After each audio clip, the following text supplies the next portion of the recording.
Hello, welcome to another beautiful episode of Healthy Living, reaching you from the nation's capital, Abuja. I am Olamide Al-Hassan. Now, sudden death is a tragic event that can strike individuals of all ages, often with little to no warning. Despite advances in medical science, it remains a significant public health concern. In recent years, many young professionals and politicians have lost their lives to sudden death. The stories are the same. While engaged in a productive activity, they slum and die, sometimes before they get to the hospital. And we hear of these cases only because the victims are prominent in the society. Several of such deaths are recorded across the country on a daily basis.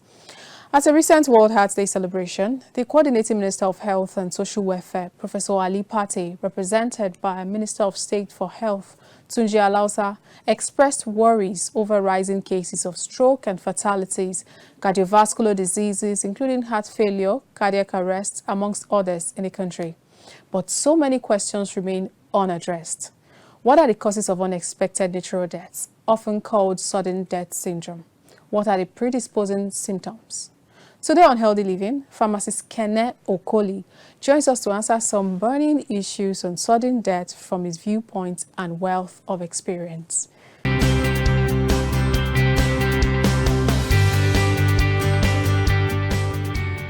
Yeah, welcome to the studio, Pharmacist Kenneth Okoli.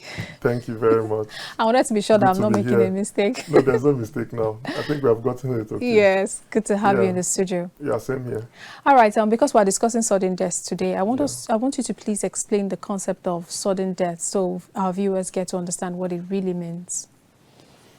Thank you very much. I said earlier, I'm happy to be here to discuss the issue of sudden death, because nobody prays and wants to die suddenly. We want to at least live as much as God has given us the grace, and take care of the people that we brought to the world and all that.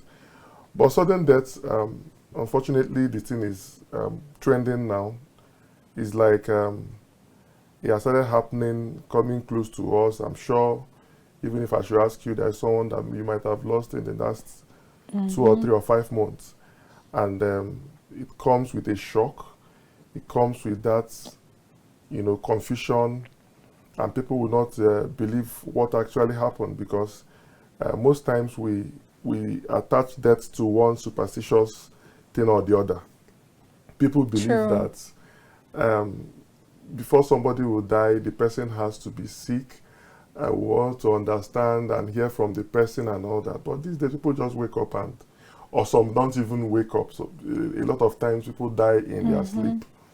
So, and we term sudden death generally by definition as unexpected death. Oh. People just die.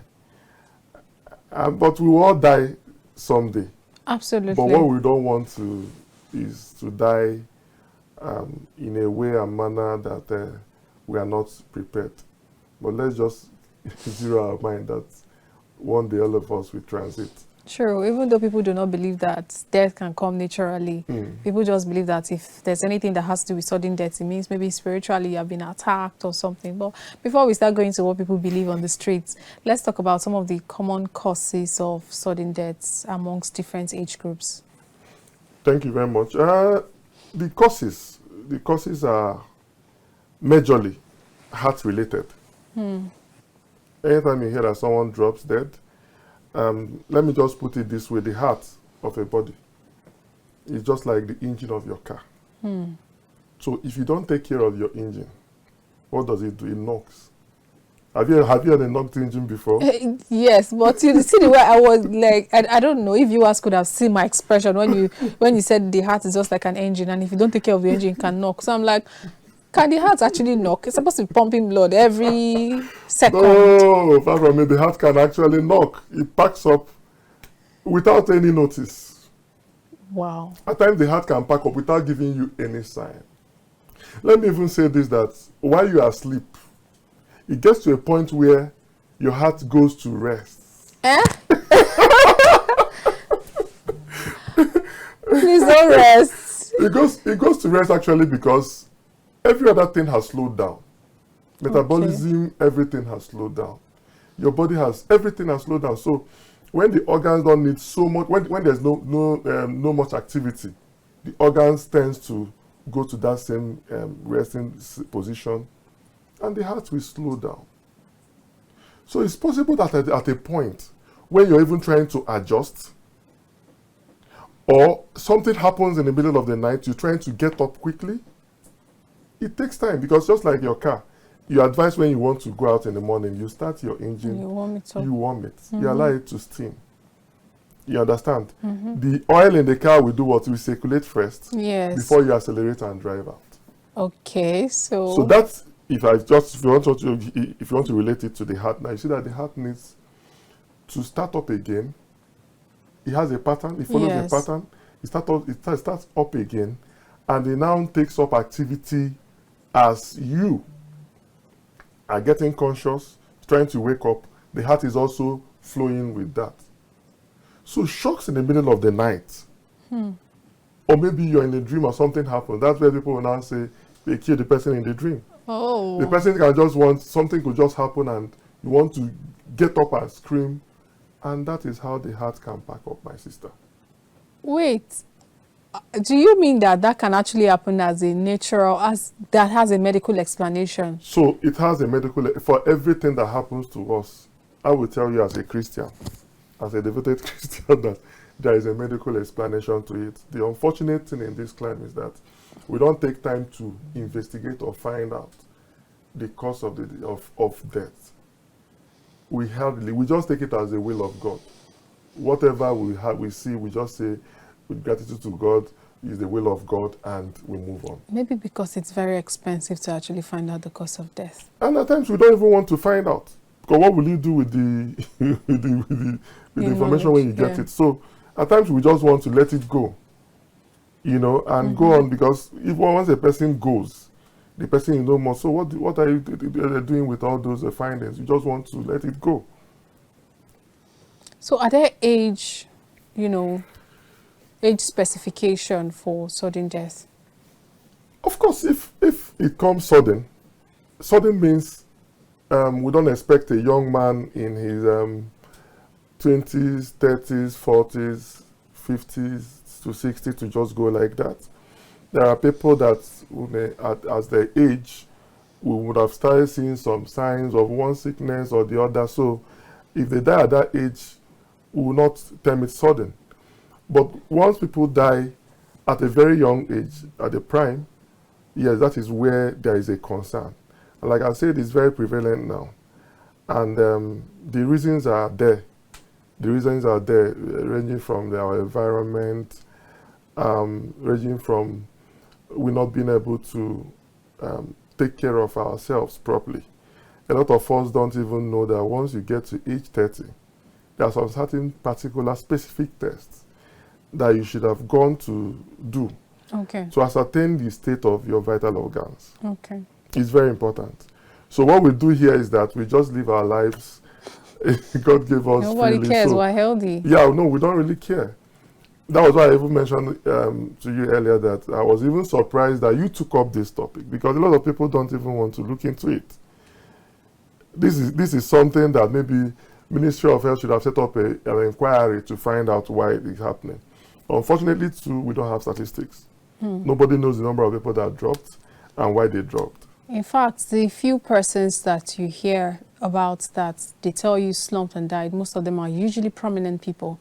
You don't find people within corridors of maybe the grassroots coming out to say, oh, it was just, it's associated to sudden death. They just believe, oh, person slept and didn't wake up, no inquiry is made. Nobody wants to care to find deeper what must have happened. So they just say, oh, this happened, this happened. But now let's talk about, because you said this heart-related when it comes to sudden deaths. Does that mean that cases of hypertension can actually lead to sudden death? Or what are those conditions that can actually lead to sudden death? Yeah, it's heart-related basically, because like I said earlier, the heart is the engine room of the body. So what the heart does is that it takes oxygenated blood. It circulates blood to all the organs of the body. That's number one function of the heart. Number two is that the heart takes essential nutrients and hormones. It circulates it to the body. So you see why I call it the engine. And what it also does that is very vital is that it receives the oxygenated blood, you understand, and takes it back to the lungs for the lung to now supply oxygen back and now take it back to the heart. So for me, basically, the heart is at the center of whatever will make somebody a young person, to just drop, without any form of other underlying sickness. There are some other things that could cause, yes, sudden death. Take, for instance, asthma.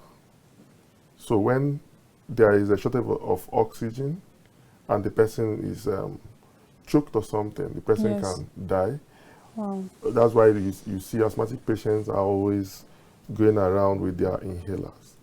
So in a situation whereby the inhalers, or they've not even known that they have that situation, so they won't be able to take care of it. So there are other things that can cause it outside the heart. Okay. Take, for instance, this room now. The air ceases, the air goes. Oh. You've seen a lot of people that... They'll say they are claustrophobic. Yes, they're claustrophobic, and some that also had these generator fumes kill them. Okay. Do you understand? So that is the other side. Like I mentioned earlier, the air we breathe is very key. If the air is polluted, somebody can die. You can just sit here and think you're fine, but you're taking in air that you shouldn't. So air pollution is another area that, in fact, nobody talks about it. People stay in hold up for a very long time. They get back home and think they're okay. They've gone to work, they're back. They want to sleep and get up and they're gone. Do you know why I'm nodding my head? Like I'm shaking my head because it's so pathetic in the sense that right now, one of the biggest pollution we have is air pollution. Sure. You find people do things, they don't even care. No, they don't care. We've heard in the news about pipeline vandalism, and I'm sure people live in some of the communities where some of these illegal refineries are actually taking place, and they've been breathing this kind of air into their system. Over a long period of time. Exactly. So it's becoming very normal, and who knows how much damage that must have caused. I remember that the last World Pharmacist Day that was celebrated, they were talking about people having to do checkups to know the state of their health and all of that. But in this climate, we do not have people going for checkups. We just have people that know that so long as I am healthy, I don't have headache. In fact, if I have headache, I just go to get over-the-counter drugs, and take paracetamol, I'm good. So long as I'm not down and I'm treating myself, people even resort to self-medication first. So long as I'm treating myself and I'm responding, I am healthy. So that's the point. You said so long as you're not down. And I said there, you don't need to be down before you go for some basic checks. True. You understand? We should also understand, just like I always use that example of a car and engine. You service your car every 2 or 3 months. It's a routine thing that I usually do. True. Now, if you don't do it for 6, 7, 8 months, what happens? So you can't just feel that, like I said, the life is free. God gave it to us. Yes, we are here to enjoy it. You do all sorts of things. We go out to parties, we drink, we are around people that smoke, they're secondary smokers. And you now come back, because you inhale it. You inhale it. Do you understand? You go to clubs. There are people that will actually even work in clubs. So not just smokers are liable to die young. No. The secondary smokers are the people that are there with it. And someone that now works in clubs and serve shisha, what do you call that person? Wow. So young people shouldn't just wait, because this thing is something that takes their lives every minute. I don't have the statistics of number of young people that die every year, but we all know we have people that are close to us. We have people, like I said, I've had a friend that a brother just died. And this is how people die every other time, and it is not documented, it is not recorded anywhere. Nobody can say for sure that this is what killed. And again, the society, because we are very religious people, anything we know is would start looking at one auntie or one uncle and start taking up on that in the village, and they say village people are after the person. And especially where there is a pattern. Sure. When there's a pattern in the house, maybe they say people don't leave long in this particular family and all that. So we start going to church, we start paying attention on that. We've not paid attention to the real thing, which is our health.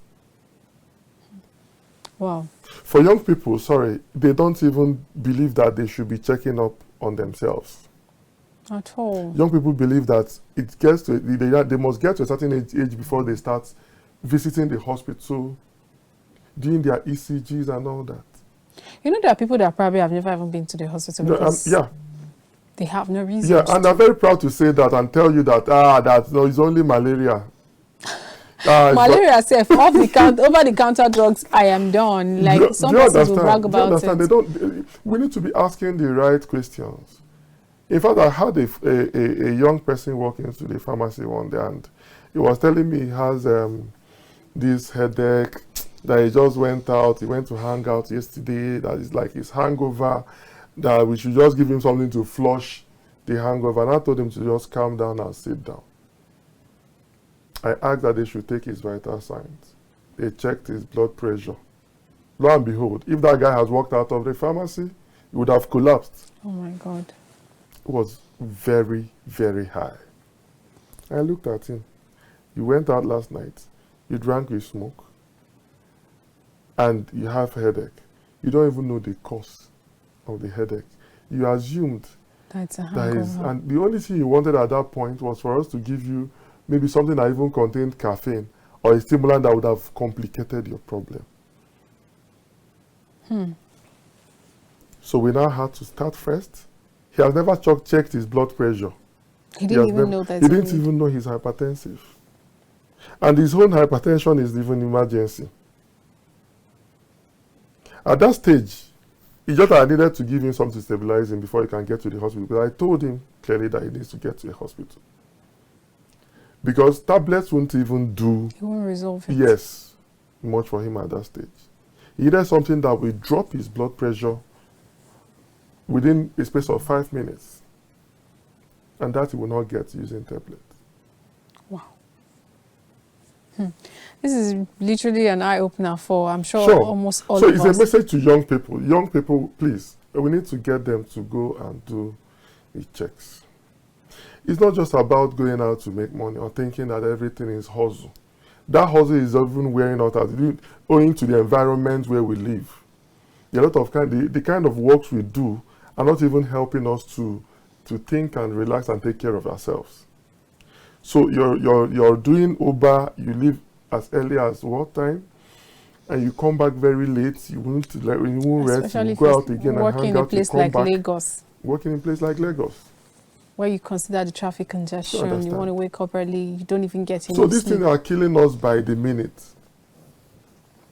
It's killing the young, very young ones by the minute. Wow. The stress is too much. These are the factors that we can't handle those ones, you understand? Because you have to hustle, you have to work, I agree. But taking care of self is still part of it. Because if you don't take care of that car that I always use, it will break down. True. If you don't change the oil, it will break down. So if you don't even know the status, if you don't know your health status, how do you even know when the signs are there for you to go and say, okay, let me go and get a check and know what to do? But there are other school of thoughts that say there are other neurological issues that can cause sudden death. I want to know how true that is and how they actually get to manifest. Sure. Like I said earlier, there are so many other things that can cause sudden death. When somebody dies, it's only autopsy that can actually show what killed the person. True. So there are so many other disorders. Let me say that hypotension, not hypertension. That's a low BP. Very low.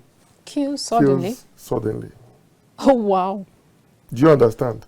Okay. Let me also say that hyperglycemia, hypoglycemia, sugar, high blood sugar, yes, and low blood sugar can also kill. It's really broad. That is if you've never checked. If you've never checked. But if you have checked and your medication Now, it's not left for you to be doing your routine checks to know when it's very high and when it's very low. Because in this climb, we don't take our dieting very seriously. Because we need to watch what you eat. If you have any of those conditions, what you eat is very important. For someone that is hypo, that doesn't know, hypotensive, and is trying to still avoid any salty food and all that, he's worsening his own condition without knowing. Oh my God. Because you need salt, you need sodium in any form, you need ORS for you to be able to get your blood pressure up. So let me see. Do you understand? Very well. So when you're not aware, and the next thing that comes to your mind, I'm just feeling dizzy. When once in a while I feel I don't even know what's wrong with me. You can collapse and go. In fact, let me tell you what this happened to a friend's dad. The man from the one avoids anything that has high glucose, sugar. Okay. He said he doesn't like sugar, he doesn't want to avoid. But he has never gone to check if his sugar level or where his sugar level is. So one day they were having a burial, his cousin, and the man stood there by the graveside. The priest, everybody were praying, and he collapsed. Oh my They God. left the burial. They had to rush him. It took one guy that's experienced to just get a bottle of Coke. That was what helped him to come back. Because you made that statement, Yes. I'm going to need you eventually, probably towards the end of the program, to give us these tips for first aid when we find such situations. Because I think the reason why most people don't make it is because people are clueless on what to do. Sure, very clueless. Take for instance, I'm not sure you guys have had any CPR training in this studio. No. So CPR is cardiopulmonary resuscitation. It's a training you give to someone that you suspect has a cardiac arrest. So you see part of what I'm saying? Yeah. So if someone here now goes down, you should be able to know the first thing to do. Sure. All of us might be running, some people will be praying, kabashing and all that. But it takes someone that has that experience. Like I said, the incidents I gave you before. The guy has an understanding, he's a medical person, so he just felt that this man has not eaten since morning. Let him just give him that first. Because the man's eyes was already turning. He was almost gone. He had to force his mouth open and put that little glucose that was able to get up his blood sugar. Wow. If not, the man would have gone. He was passing into coma. So another thing is, like I mentioned, like the CPR thing I was trying to explain. If it happens, you have an experience. There are things you could do, like the chest massage we do, like the mouth-to-mouth, you try to pass oxygen mouth-to-mouth. A lot of people will say, no, you don't even know what's happening to the person. But these things could be life-saving. There are these shock devices that they also use in advanced places. And if you just apply it to the person, you see the person's heart could just like jump starting an engine. Absolutely. And it is about to go. The heart doesn't just die like that, though. And let me also say that there are signs. Okay, There are signs that, please give us insights into those signs so people know that once these signs come, there's fire on the mountain. Yes, the signs are the heart diseases that I know we don't know, but that exist. There's one they call ischemic heart disease. Okay. There's what they call myocardial infarction. Then there is a congestive heart failure.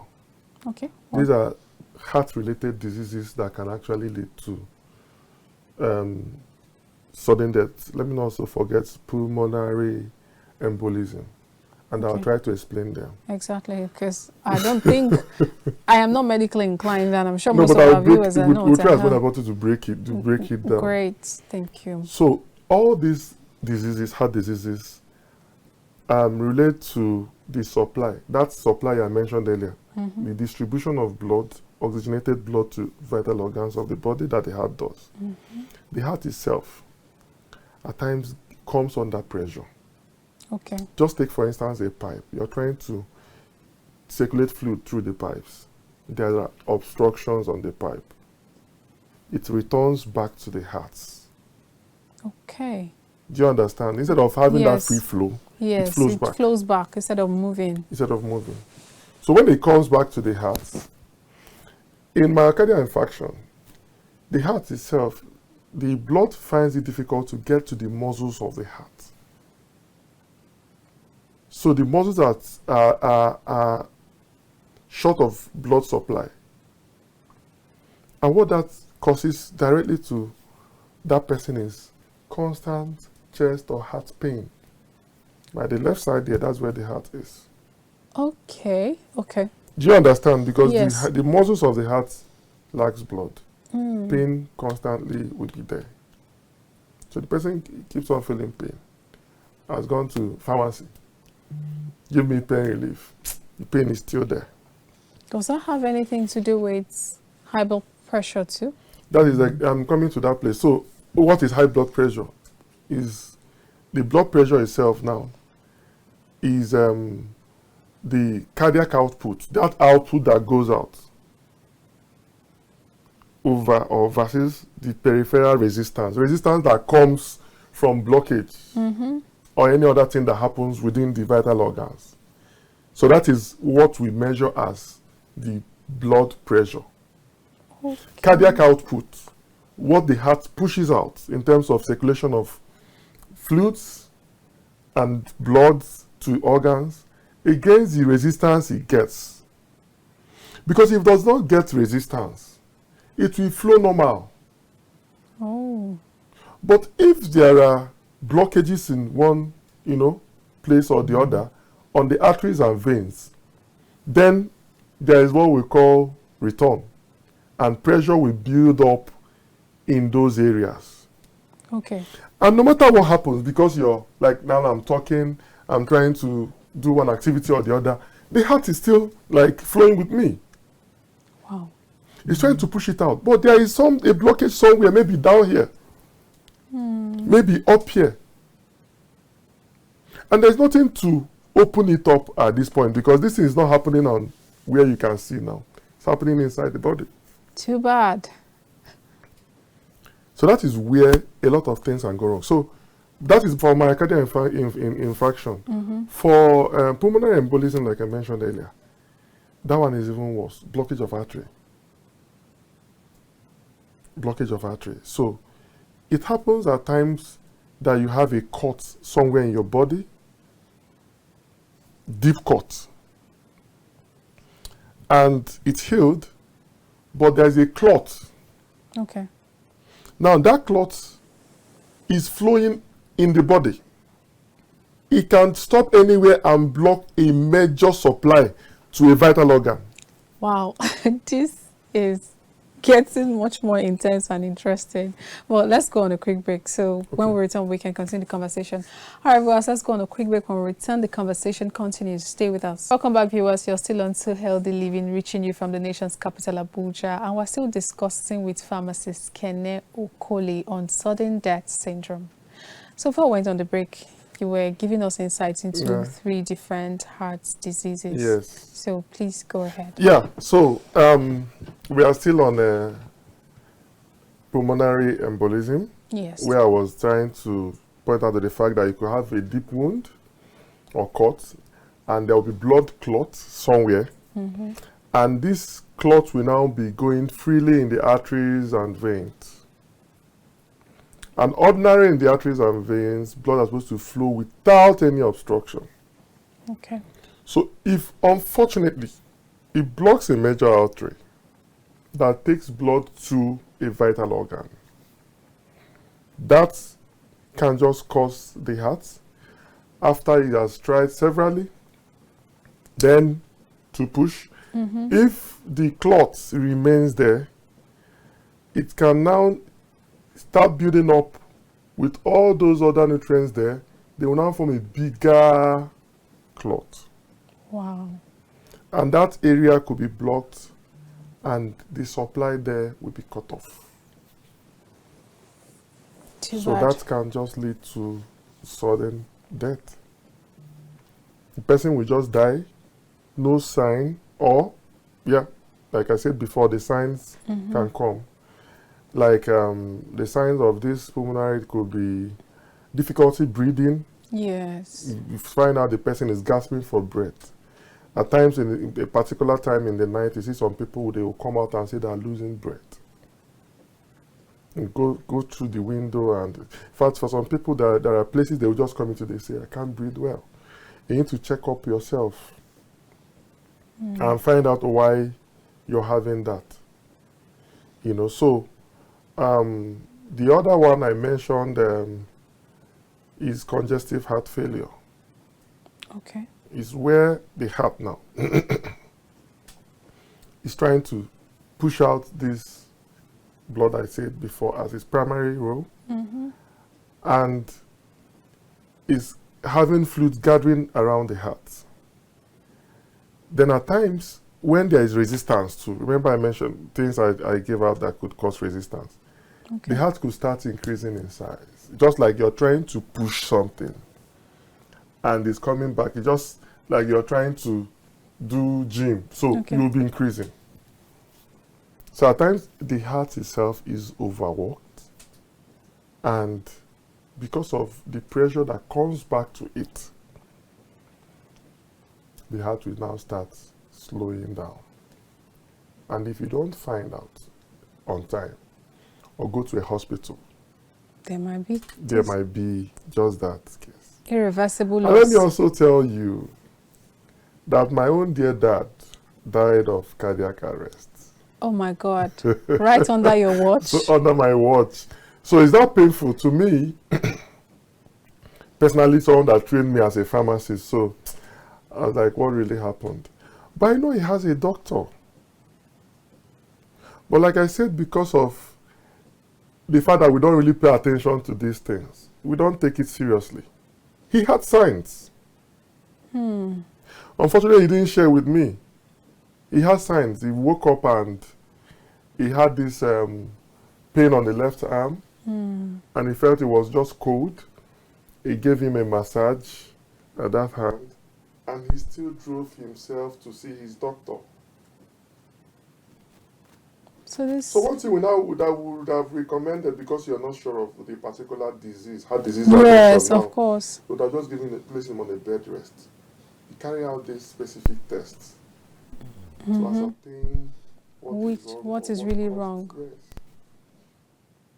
So that simply means that, honestly, there's no sudden pain that can come in your body system that is not as a result of an underlying cause. Sure. Well, now, one of our viewers wanted to know this, that when someone faints consistently, what could be the cause? Okay. Consistent fainting could be as a result of so many things. You could have shortage of blood. Okay. Can cause that fainting. You can also have shortage of oxygen. Of course, they are all connected because the blood carries oxygen to circulation in the body. You can also have heart-related problems. Okay. They can also cause consistent fainting. So what's best to do? The best thing to do, like I said earlier, is to do your full blood count. Okay. To ascertain if you have enough blood circulating in your body. Then do other checks, do your ECG, and check the state of your heart. Okay. Now, there was this case that I heard sometimes back. A family friend that I know actually got medications from the hospital, and I think he probably didn't look at it very well. He took overdose of the medication, and he felt like his heart stopped beating, and he almost lost his life until he got to the hospital and the drugs was flushed out. Are there medications that can be so powerful that it could even be it could cause sudden death? Sure. In fact, we should be very careful with drugs that we take. I think if there's something we are very careless about in this country is drugs. Especially the drug combination sometimes. The combination drug-drug interactions are very key. You understand? You don't just take drugs because it has been prescribed. A lot of us we Google and we just take. No. For instance, there are drugs that have what we call low therapeutic index. There are drugs, you see them in that strength of maybe 0.25 milligram. Those very low, those drugs, you need to be very careful with them, my sister. Because what it means is that they are in very low doses because of their effects in the body. They can trigger up something that by the time you know it, it will be very difficult for you to arrest. Wow. Do you understand? Absolutely. Take, for instance, there is a drug that increases the mechanical efficiency of the heart, digoxin. It comes with that 0.25, low dose. Then the margin of safety is also very low. So what it means by margin of safety is if you take double of its dose, it's not like taking double of paracetamol 500 milligram. Oh. So you have to be very, very mindful of those drugs. And that is why we always encourage. Don't get your prescription, your drugs from quacks. That is why it is also specified on those drugs. There are prescription drugs. And that's why maybe they should not sell those kind of drugs without prescription. No, it is POM, is prescription only medication. Just check any drug that you are taking. Once you see POM on it, please ask for the direction or use. Okay. People shouldn't just get medication because a lot of drugs interact, they react. And those reactions, it will shock you that maybe nobody will even find out what killed the person. It could be the drugs the person took. Some people are taking drugs now that have been killing them over time. But they are not aware. Nothing is manifesting yet. So it's important, especially here, that unfortunately nothing is documented. We don't know the one that is drug related, the one that is caused by myocardial infarction or anything. Nothing is documented, so, but we should be very, very careful. Wow. And another thing, just like you were talking, you mentioned something in association to lifestyle. Does it mean that lifestyle can actually impact the risk of sudden death? Wow. So the major thing in terms of for young people is lifestyle modifications. I think if there's anything that the young people should pay attention to is what they do at their youth. That thing that you do, I think, is fun. You're a young guy, you say you can take 4 bottles of whiskey and all that. You're killing yourself gradually. So lifestyle modifications are key. You will have reduced alcohol intake. You also have to reduce your salt intake, but you have to check because while reducing any of these ones, like for salt, is for hypertensive patients. But if you're not hypertensive, you don't need to reduce your salt intake. You have to exercise.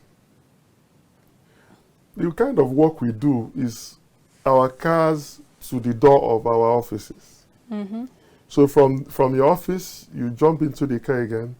From the AC in the office to the AC in the car to the AC. So in fact, some people will call the house and tell them to put the AC in the house. We enjoy sedentary lifestyles.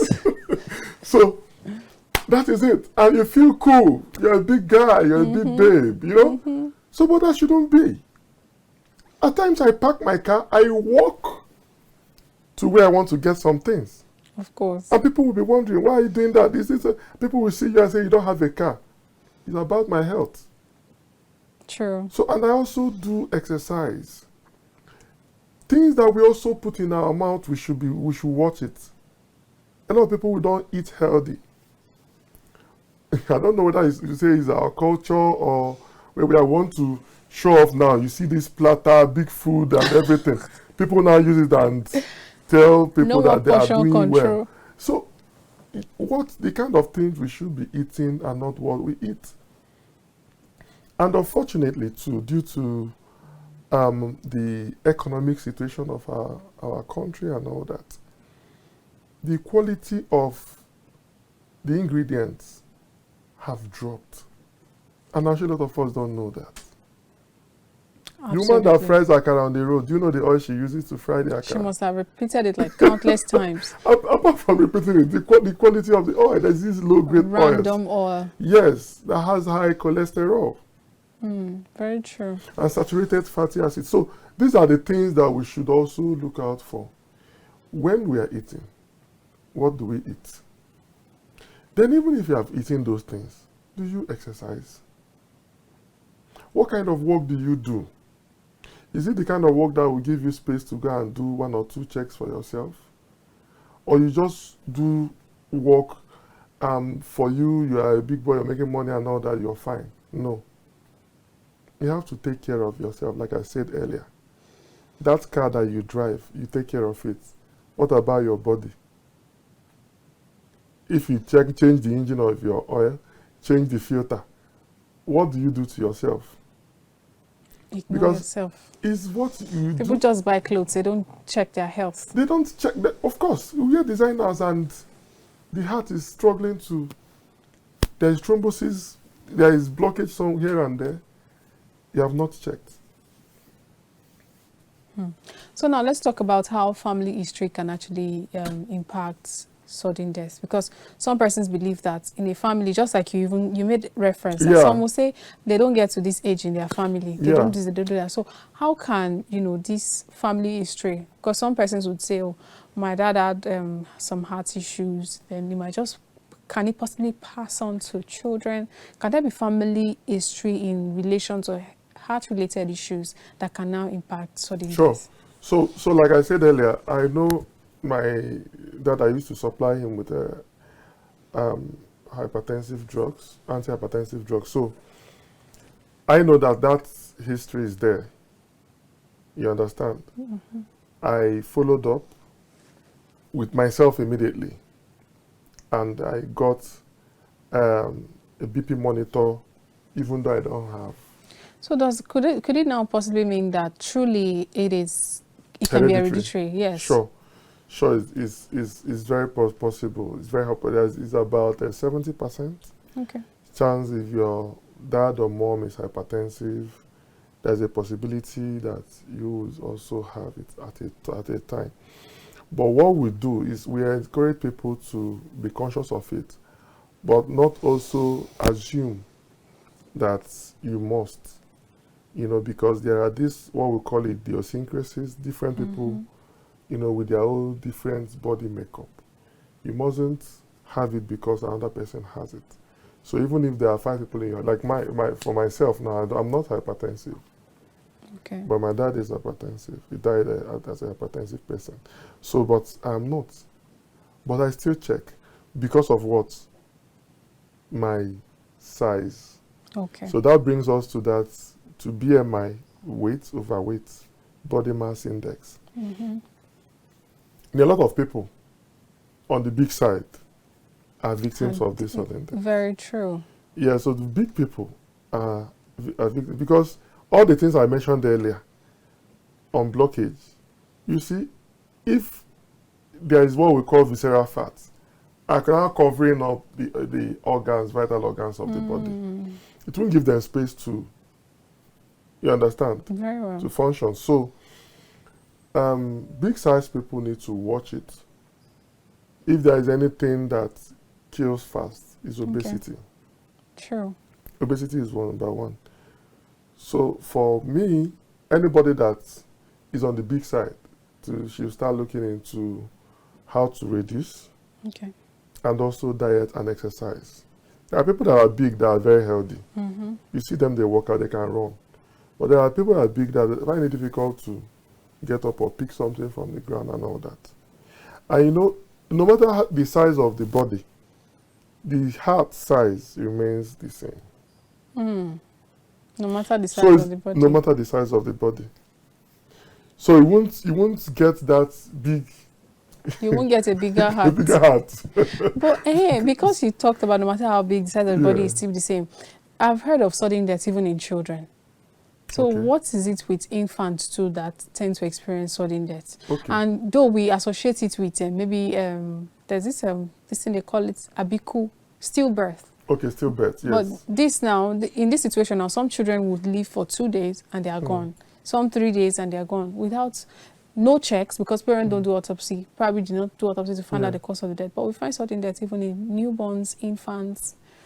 So you just answered this at the last statement you made. No, nobody does the check to find out. Like I said, for me, any death has a cause.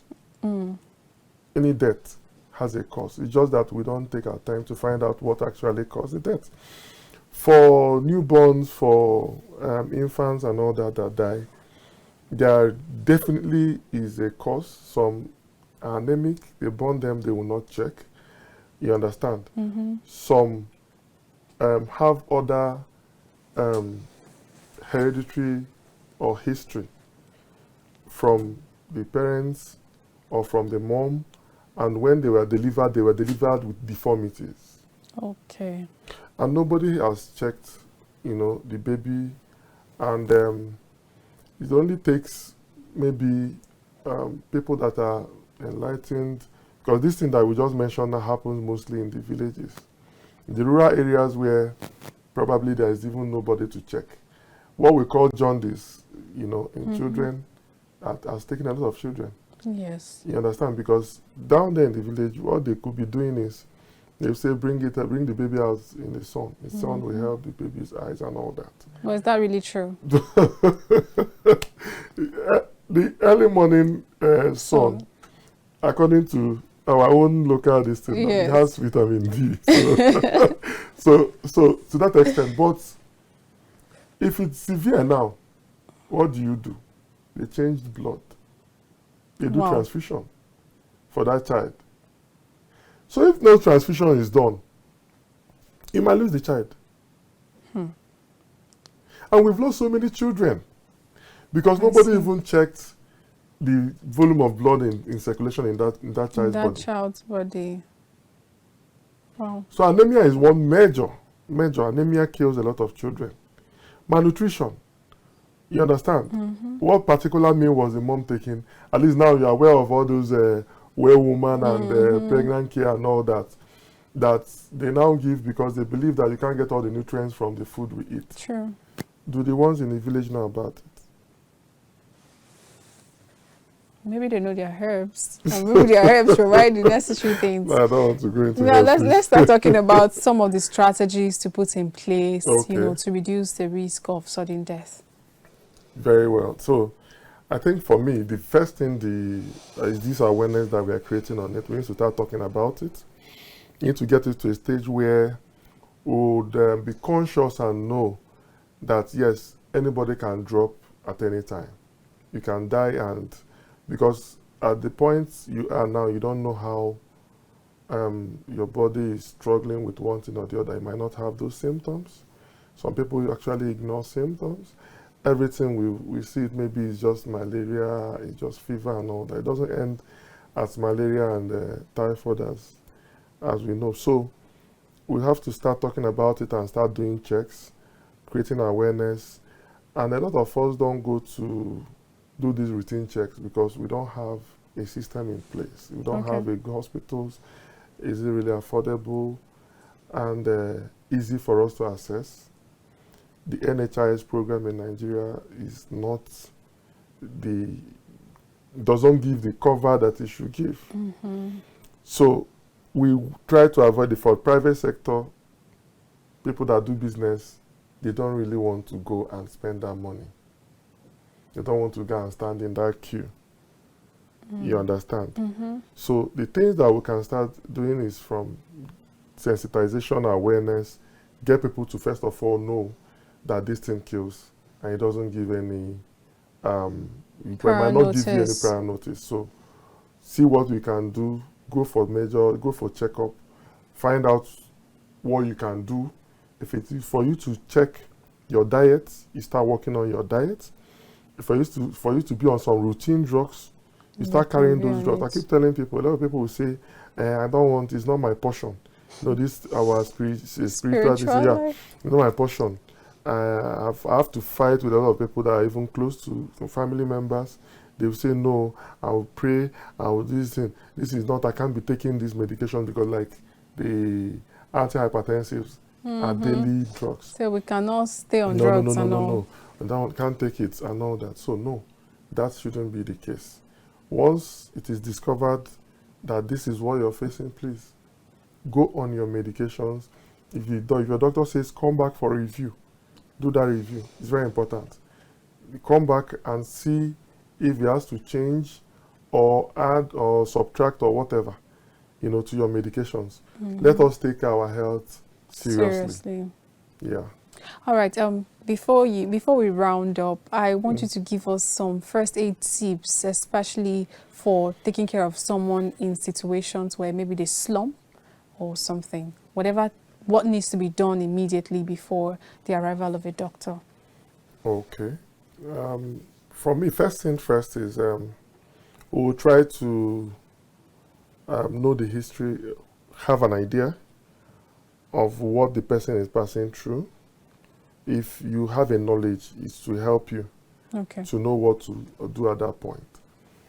Then, like I mentioned earlier, most times when someone just passes out, you first of all give the person some space. You don't go come choking the person because that's what we see most times. When somebody just slumps, you see people gather. No, that's wrong. People shouldn't gather around. One or two people can be there. You understand? Then if the person has a lot of, like what I'm wearing now, you should be able to remove the much you can remove.